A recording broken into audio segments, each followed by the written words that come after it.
자, 최악의 상황에도 하나님을 경외하라는 말씀 가지고 열왕기상 18장 1절부터 6절까지 보도록 하겠습니다.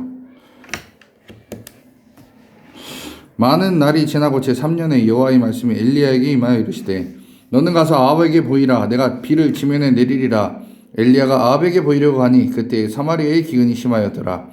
아합이 왕궁 맡은 자 오바다를 불렀으니 이 오바다는 여호와를 지극히 경외하는 자라. 이세벨이 여호와의 선지자를 멸할 때에 오바댜가 선지자 100명을 가지고 50명씩 굴에 숨기고 떡과 물을 먹였더라.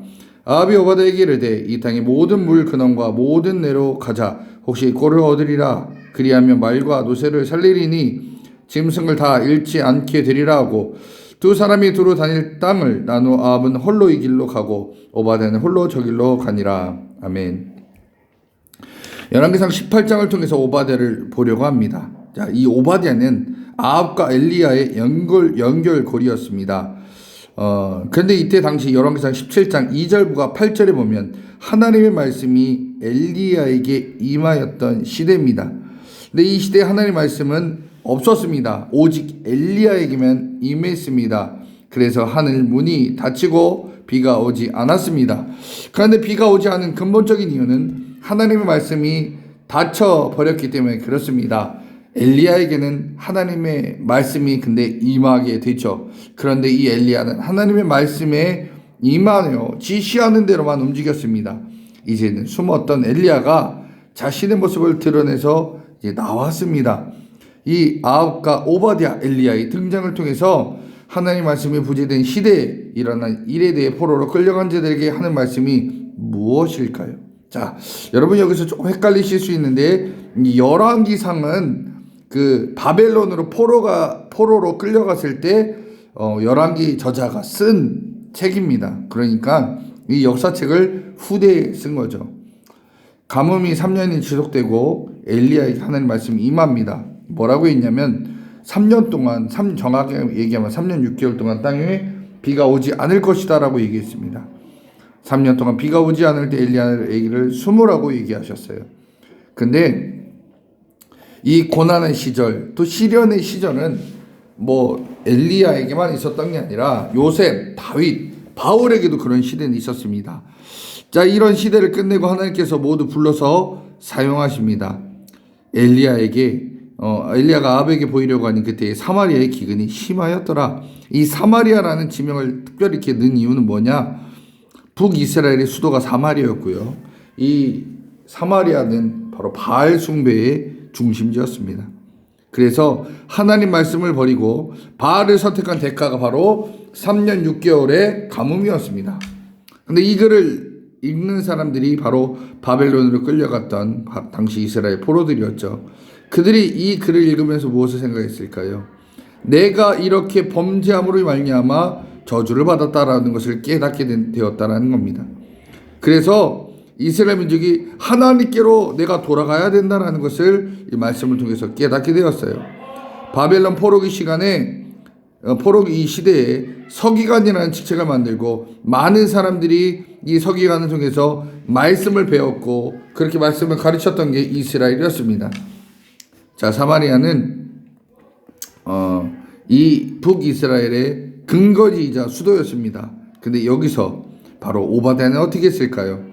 오바댜는 여호와를 지극히 경외했던 사람이었습니다. 그러나 직책으로 얘기하면 우리 지금의 시대에 청와대 비서실장 정도의 역할, 즉 이 사람은 그냥 하급 관리가 아니라 고급 관리였습니다. 즉 나라의 세 번째 1인자는 아합, 2인자는 이세벨, 3인자는 오바댜였습니다. 자, 국내 대신은 나라 일도 관장했지만 왕가의 모든 부동산을 관리했던 사람이기도 했습니다. 이 오바댜는 여호와를 경외한 자다라고 계속 성경은 얘기합니다.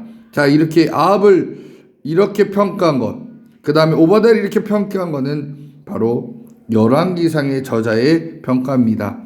그 평가의 저자는 뭐라고 했냐? 아합은 하나님을 떠난 사람, 하나님 앞에 범죄한 사람, 오바댜는 하나님을 경외했던 사람이라고 평가를 하고 있습니다. 오바댜는 정치인이었지만 그는 어려운 가운데서도 하나님을 섬겼던 자입니다. 자, 이 오바댜는 이 아합과 이세벨 시대에 자신의 목숨을 걸고 돈을 쓰면서 아합과 이세벨의 눈을 피해서 선지자 100명을 숨겨주었고 먹여주었습니다. 그렇게 오바댜는 하나님께 이 시대에 온전히 서 있었던 사람이었습니다.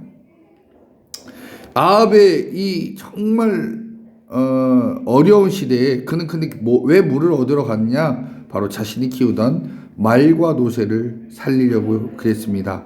3년 동안 비가 오지 않아서 사람들은 죽어가는데 그의 관심사는 바로 말과 노새였습니다.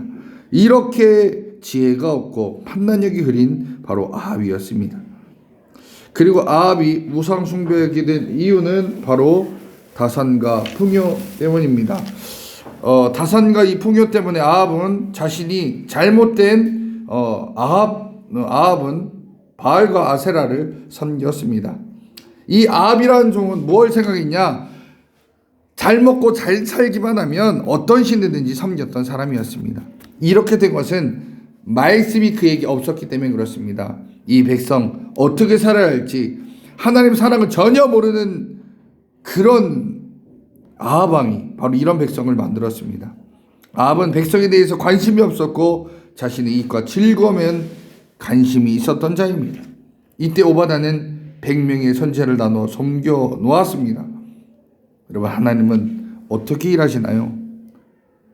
아합과 같이 그런 하나님을 대적해서 살아가는 사람들도 있지만, 그러나 오바댜처럼 아합 밑에서, 아합이라는 정말 하나님께 범죄했고 하나님을 멀리했던 이 아합 밑에서 오바댜는 하나님을 경외했습니다.